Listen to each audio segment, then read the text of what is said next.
This is CGTN, China Global Television Network.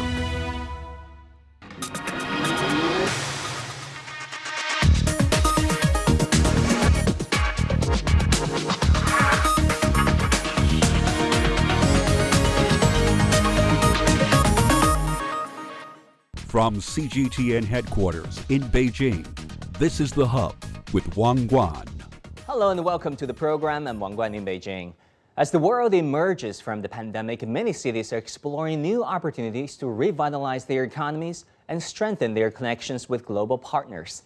For Sopron, a city located in western Hungary near the border with Austria, China has been an important contributor. With travel restrictions being completely lifted, how will the expected increase in Chinese tourists impact Sopron's economy and tourism industry? And as Hungary's involvement in the Belt and Road Initiative grows, how will the city benefit from China-Hungary cooperation? To answer these questions and more, we're honored to have Dr. Ciprian Farkas, the mayor of Sopron, joining us today. Dr. Ciprian Farkas, mayor of Sopron, Hungary, welcome to CGTN. It's so good to have you. I must say I'm a little envious right now, looking at the background behind you. What a beautiful alleyway. Tell us about your city. I mean, Sopron is among the 30 most beautiful towns in Europe. It's also called the town of loyalty and freedom. What is the story behind Sopron getting that reputation? Sopron egy középváros Magyarországon, 60 000 ember lakja, az osztrák határtól 3 kilométerre fekszik. Nagyon gazdag történelmi múlttal bíró városról beszélünk. A második a magyar városok sorában a tekintetben, ahol a legtöbb műemléképület található.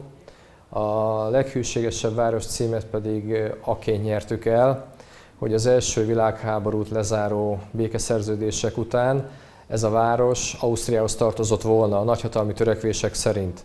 Azonban amikor az osztrák karhatalmisták jöttek Sopronba, hogy birtokba vegyék a várost a szerződések szerint, akkor bátor soproni emberek fegyvert ragadtak, felkelést kezdeményeztek, és ezáltal kiküzdötték azt, hogy a soproni polgárok 1921-ben egy népszavazáson dönthessek hovatartozásukról. Ez volt a magyar történelem első népszavazása, és akkor a magyarok úgy foglaltak állást, hogy Magyarországhoz kívánnak tartozni. Esküt és hitet tettek a magyar haza mellett, és ezáltal kivívták Magyarországon a leghűségesebb város, azaz a Civitas Fidelissima megtisztelő címet. Mi ma Sopronban nagyon büszkék vagyunk erre, és minden magyar ember, hogyha Sopronról hall vagy beszél, akkor a leghűségesebb város, a hűség városa címmel illeti. Mayor Farkas, let's talk about municipal level cooperation. I know that Sopron and Yichang City in central China have a sister city program. How has this sister city program fared so far? I know the past 3 years have been difficult. What's your plan for the future when it comes to engaging with Yichang and more Chinese cities? Yichanggal egy együttműködési megállapodást írtunk alá még több évvel ezelőtt, azonban a Covid-járvány és jelenleg az orosz-ukrán válság, amely Európába borzolja a kedélyeket, megakadályozta annak a lehetőségét, hogy ez az együttműködés kibontakozzon. Azonban továbbra is nyitottak vagyunk a kínai partnerekkel történő tárgyalásokra. Mi úgy hisszük, hogy az oktatás és a turizmus területén tudnánk együttműködni Yichanggal vagy bármely más kínai várossal. Exactly. Last year, middle school students from 2 provinces in China, as well as those county in Hungary, namely Gór, Moson, and Sopron, took part in an art competition. Can you tell us more about that? How did they go? Középiskolák szintjén kialakult együttműködés nagyszerű, ezt ennek örülünk és támogatjuk, hiszen Győr-Moson-Sopron megye, ahol Sopron fekszik, testvértartománya Hupei tartománynak. A két tartomány székhelye, ugye Győr-Moson-Sopron megyének Győr, Hupeinek pedig Wuhan. Én úgy gondolom, hogy nagy lehetőségek mutatkoznak az együttműködés területén, hogyha oktatásról beszélünk, azonban Sopronban van egy faipari erdészeti egyetem. Magyarországon az egyetlen olyan egyetem, ahol erdőmérnöki és faipari mérnöki végzettséget lehet szerezni, és én úgy gondolom, hogy a kínai oktatási intézményekkel vagy cégekkel az felsőoktatás tekintetében itt mutatkozna még együttműködési lehetőség, amelyet mi Sopronban minden eszközünkkel támogatjuk. So when it comes to tourism, what do Chinese tourists mean to the tourism industry, to your city and to Hungary as a whole, but to your city in particular? A kínaiakat mindig szeretettel látjuk, hiszen a bécsi nemzetközi repülőtér az 50 kilométerre található Soprontól, és Budapestről is 2 óra autóval eljutni Sopronba. Ez nem távolság, nem igazán nagy idő, nem nagyon kényelmetlen dolog Sopronban eljutni, és mi úgy tapasztaljuk, hogy az ázsiai emberek és aztán különösen a kínai emberek tekintetében az a csoda, amit Sopron jelent, az a középkori városmag és az a környezet, ahol ez a város fekszik, el szokta nyerni a tetszésüket, és talán azzal sem árulok el nagy titkot, hogyha elmondom azt, hogy Sopron nagyon híres a vörösboráról, európai viszonylatban is nevezetesek vagyunk erről. Én úgy gondolom, hogy ez az ázsiai emberek tetszését is el tudja nyerni. So Mayor Farkas, you've been to China, I've heard. You were in Wuhan, China many years ago. How did China impress you? 2016. júniusában jártam Wuhanban egy hétig, akkor éppen a testvértartomány Hubei meghívásának tettünk eleget. Én előtte nem jártam Kínában, sőt Ázsiában sem, és európai emberként lenyűgöző volt az a tapasztalat, amivel Wuhan szolgált akkor számunkra. Elképesztő az a fejlődés, az az erő, az a kulturális millió, amiben kínai emberek élnek és élik mindennapjaikat. Én nagy csodálatnak örvendett előttünk Kína. Meggyőződésem, hogy egy fantasztikus ország, és az ország ereje az megmutatkozik minden szegletében. Fantasztikus a kultúrája Kínának, mutattak nekünk régi épületeket és műemlékeket, és a kínai gasztronómia személy szerint nekem amúgy is nagy kedvencem. I heard that there are numerous Chinese restaurants in your city and across Hungary. How would you compare the Chinese food that you had in Wuhan, China versus those here in your town? Van különbség. Az Európában előállított kínai étel jellemzően európai alapanyagokból van, azonban a Kínában előállított kínai étel az kínai alapanyagokból kerül az asztalra, és bizony-bizony sokkal intenzívebb és élménydúsabb a Kínában előállított kínai étel. Tehát fantasztikus gasztronómiai élmény volt számomra a kínai tartózkodás. Mayor Farkas, looking at our world today, even from your perspective, from a mayor's perspective, it is very complex, it is very tense. If you look at not far from your country, there's a war going on between Russia and Ukraine. There are confrontation and conflicts in many parts of the world. What would be your vision for the future of the world, and especially what role do you think cities like Sopron and Yichang and Sopron and other cities can play in bringing about more peace, more development and more growth instead of more war and more conflict? Ezzel 2023-ban a veszélyek korába léptünk. Ez a 2023-as év olyan kihívásokat jelent mindannyiunk számára, amelyekkel talán nem is vagyunk mindannyian tisztában. Ukrajna Magyarország keleti szomszédja, az orosz-ukrán konfliktus pedig csak látszólag régiós háború, valójában a hatásait tekintve ez egy világháború, amelyről beszélünk, és a magyar kormány határozott törekvése az, hogy Magyarországnak ki kell maradni a háborúból, a feleknek azonnal béketárgyalásokat kell kezdeményezniük egymással, tárgyalóasztalhoz kell ülni, hiszen az emberek halnak meg a mai napon is az ukrán fronton, orosz és ukrán emberek. Ukrajnában jelentős magyar közösség él, az ő védelmükben is beszélünk mi magyarok akkor, amikor azt mondjuk, hogy békére van szükség. Másföl pedig meggyőződésünk, hogy Európa minden nappal, ami a háborúban telik, veszít, nagyon sokat veszít, hiszen az Európai Unió elhibázott szankciós politikája azt jelenti, hogy gyakorlatilag az oroszokat akarja az Európai Unió szankcionálni, miközben az európai emberek fizetik meg ennek a háborúnak a gazdasági árát, az egekbe szökő energiaárakkal és a háborús inflációval. Mayor Farkas, we know that Hungary was actually among the first European countries to join the Belt and Road Initiative in 2015. How are you looking at this Chinese initiative? Is there in any way the city of Sopron is feeling the impact of this initiative? Mi nagy reményeket fűzünk a CGTN programhoz, hiszen itt az áruknak az áramlása keletről nyugatra nagy lehetőségeket teremt számunkra itt Sopronban is. Sopron elérhető vasúton és gyorsforgalmi úton is az ország közepéből, Budapestről, és előnyös fekvéséből fakadóan, mivel van egy vasúti konténerterminálunk, és közel vagyunk a Bécshez, valamint a bécsi nemzetközi repülőtérhez, úgy gondolom, hogy a logisztika területén Sopronnak igenis van jövője, és nagy reményekkel vagyunk feljogosítva. Mi ezen a területen is várjuk a kínai partnerek megjelenését és együttműködését, minden eszközzel támogatjuk őket, amennyiben Sopronba jönnek, és ott szeretnének gazdasági tevékenységet folytatni. Mayor Farkas, I want to ask you about the China's role in the world. I know you're the mayor of Farkas. You're not going to speak on behalf of Hungary, which is in the domain of the Hungarian Foreign Ministry. But from your personal perspective, how are you looking at China's many initiatives in the world these days, from the global security initiative, global development initiative, global civilizations initiative, to the Belt and Road initiative? Really, how do you look at China's role in the world? Nézze, Magyarország szempontjából Kína megkerülhetetlen partner, hiszen jól tudjuk, hogy 2020-ban például a legtöbb külföldi befektetés Kínából érkezett Magyarországra. De én azt gondolom, hogy Kína világban betöltött szerepe arra predesztinálja, hogy a világ összes országának partnere lehet Kína potenciálisan.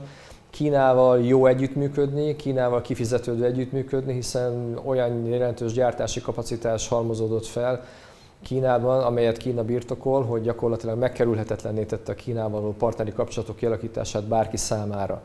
Másfelől pedig én visszatérnék arra a kérdéskörre, hogy a kínai kultúrának a megismerése, annak a sokszínűsége és egyedisége is egy olyan partneré teszi Kínát, amely úgy hiszem, hogy minden ország számára, aki jó kapcsolatokat ápol Kínával, az minden tekintetben kifizetődő lehet. So Mayor Farkas, for many years, China proposed building a community with a shared future for mankind. What's your understanding of this Chinese initiative, building a shared future for mankind?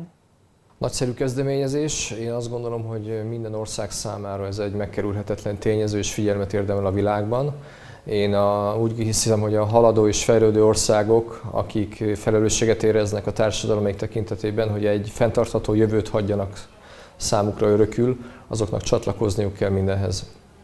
Any final thoughts that you want to share with the Chinese audience watching this program? Any thoughts and hopes for the future of the relations between Sopron and Chinese cities, and as well as between China and Hungary?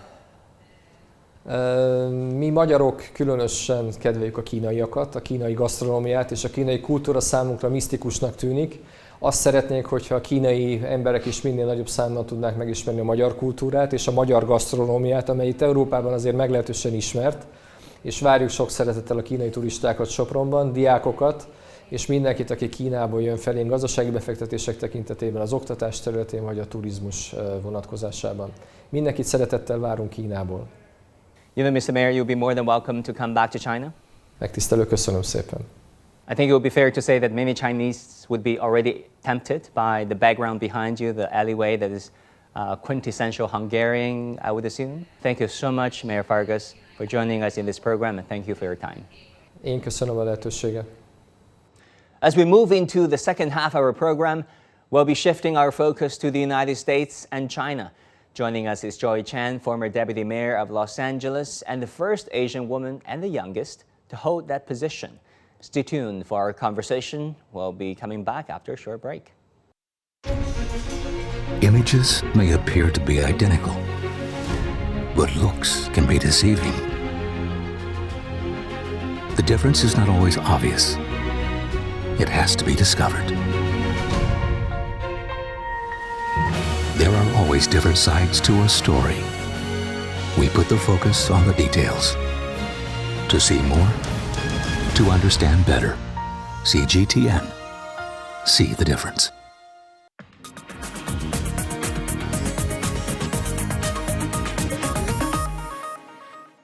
Welcome back. Asian Americans are a rapidly growing and diverse demographic in the United States.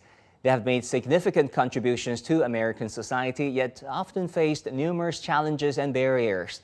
To shed more light on this topic, we're pleased to be joined by Joy Chen, a former deputy mayor of Los Angeles and an American of Chinese descent. Chen has navigated the complexities of both American and Chinese cultures and became the youngest and first Asian woman to hold the position of deputy mayor in Los Angeles. She'll be sharing her insights on public service, as well as her insights on how China and the United States can bridge their differences. So Joy, you've been championing the cause of Asian Americans for many years and helping them climb up the corporate ladder of America. We know life is tough at the top, especially as a minority. How would you compare the situation now versus years ago? And do you think because of the pandemic and the subsequent Asian hate in many parts of the country, things are reversing a little bit? The Asian American glass ceiling has been ongoing for, you could say, hundreds of years. I grew up as a child in America in the 1970s, watching my father struggle under the Asian American glass ceiling. You know, my father was born in China in Jiangxi province, and he went to MIT, where he studied a master's degree in engineering. And his entire 30-year career, he remained an individual contributor, you know, the first line worker. He never moved up. Same thing with my mother.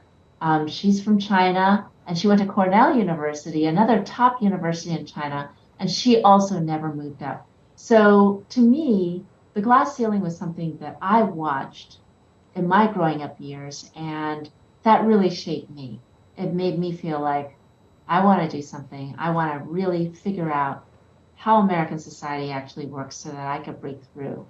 And, you know, I've been really gratified that I was able to break through. And now it's really my honor and my privilege to help other Asian Americans. I know you created a Asian American Leadership Accelerator. If the Asian Americans are so smart, you ask, why don't them speak up more often? I mean, what is that about? Well, I think there's a few things going on. Number one, the cultures that we grew up in emphasize very different ways of socializing than American culture does. And so sometimes Americans think, oh, Asians have no social skills. The fact is Asians have great social skills, but they're optimized for a different society. And most Americans don't know that. You know, most of us are just raised in our own society, and the way that we're raised is kind of like we have cultural goggles that shape the way that we look at the world.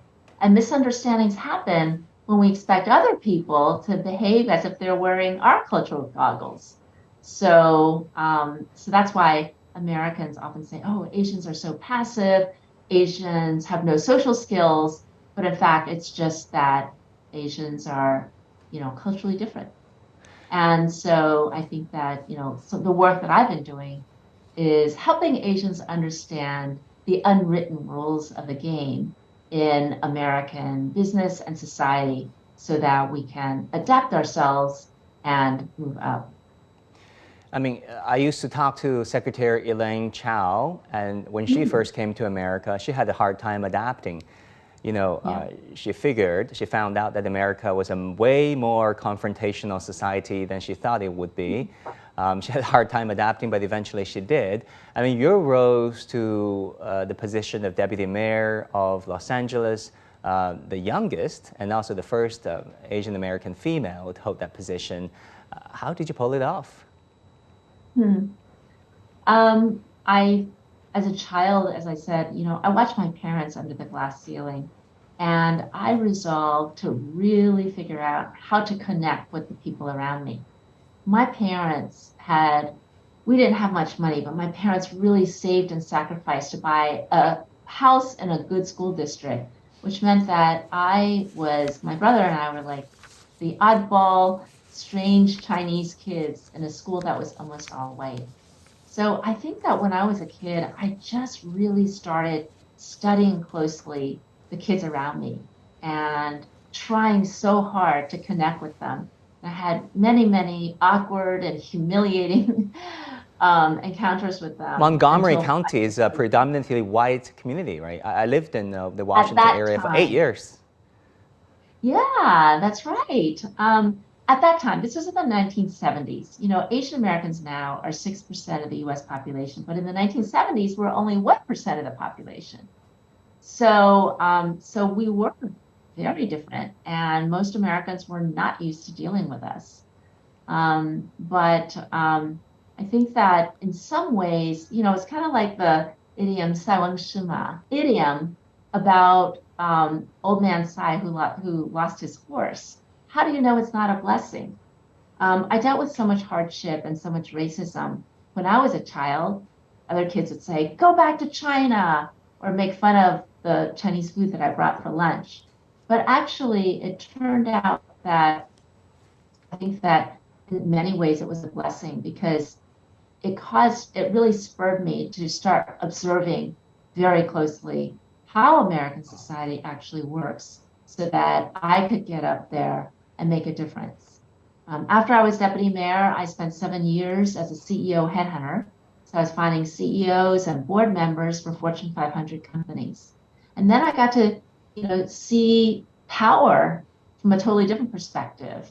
And that prepared me to now be able to show Asian Americans how things really work. And then we've seen reports of violence, even physical violence against Asians in the past 3 years, in a large part due to the pandemic. From your vantage point, how serious is it? Is it sporadic cases only, or is it becoming a trend whereby the American society is re-evaluating the merit, the existence of many Asians who don't look like them? Right now, there's that whole trend has lessened. Trump has left office, so there's not that constant impetus of blaming Asians inaccurately, all Asians, for the coronavirus pandemic. But I think it's really important to know that these incidences were, a tiny, tiny fraction of the American population who came out to attack Asians. And in fact, by contrast, I think many Americans just never really thought that Asians had many problems. And so there's been much more of an outpouring of shock by most Americans to say, wow, I'm stunned at this amount of racism, and reaching out and saying, I'm so sorry. I think that the anti-Asian hate has been a massive wake-up call for most Asian Americans to say, I need to do something to make sure that I belong and everyone around me knows I belong. But it's also been a massive wake-up call for the American society at large. In any society, there's some people who are very biased, who go out and attack other people at the drop of the hat, who scapegoat people. But in every society, the vast majority of people do not feel that way. And, I've been personally just really heartened by so many people who I've known, strangers to close friends, who I've never talked about racism to, who came out and called me and hugged me and said, I'm so sorry. I had no idea that Asians dealt with all this racism. So, the jury's still out, but I think that I hope that at the end of all of this, we can create some good out of all the tragedy that's happened during this pandemic. Joy, what do you think of the significance of Michelle Yeoh's winning the Oscars and the fact that the movie Everything Everywhere All at Once is doing so well, sweeping the Oscars, both in terms of the symbolism of it and also perhaps in a more substantive way for the elevation of Chinese Americans and Asian Americans and Chinese and Asians around the world, and especially in America? That's a great question. I think that symbolically it's very important because Asians have never won until now.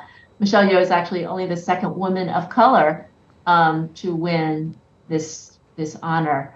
And so I think that symbolically it's very important to say we won't be invisible anymore. Asians are stereotyped as the perpetual foreigners, just visible in American society. And so the symbolism of it is very powerful. I think substantively, it's very, very important also because I think that maybe Hollywood has always assumed that if we make a movie about Asians, it'll never sell, and that Asians are it's part of the stereotype of us as being perpetual foreigners. Like, Asians don't matter. Nobody really cares about Asians.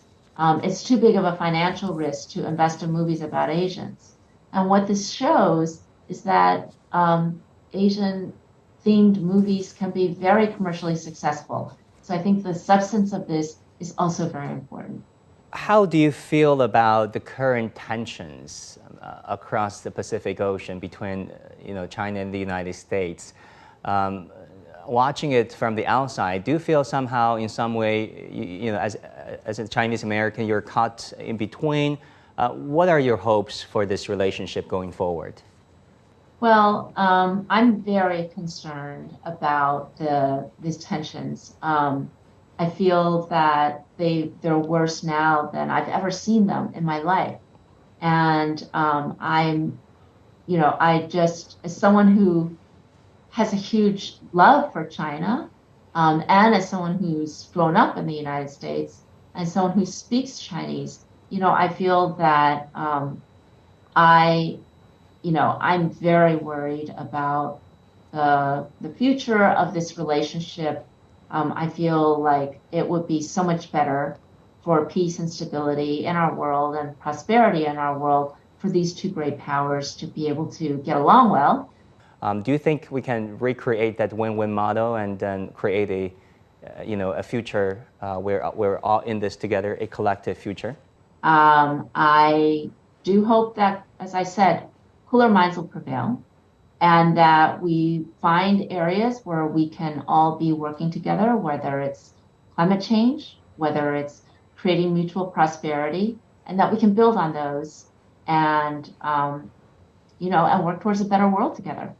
What do you think of the Chinese philosophy of seeking greater balance and greater harmony among peoples and between nations, creating this collective future together? Anything that creates greater prosperity, greater harmony, is something that I think is very important. I mean, at the end of the day, there are things that divide us, there are cultural differences, but we're all people, right? And I think that there is much more that we have in common as humans on Earth than there are things that divide us. Joy Chen, come back again, and it's so good to see you. And hopefully you'll come visit us at some point. Thank you for your time. Absolutely. I can't wait to come back. Thanks, Gwen. It's wonderful to be with you. That'll do it for this edition of The Hub on CGTN. Thank you so much for tuning in. I'm Wang Guan in Beijing. Our news coverage continues. Bye and take care.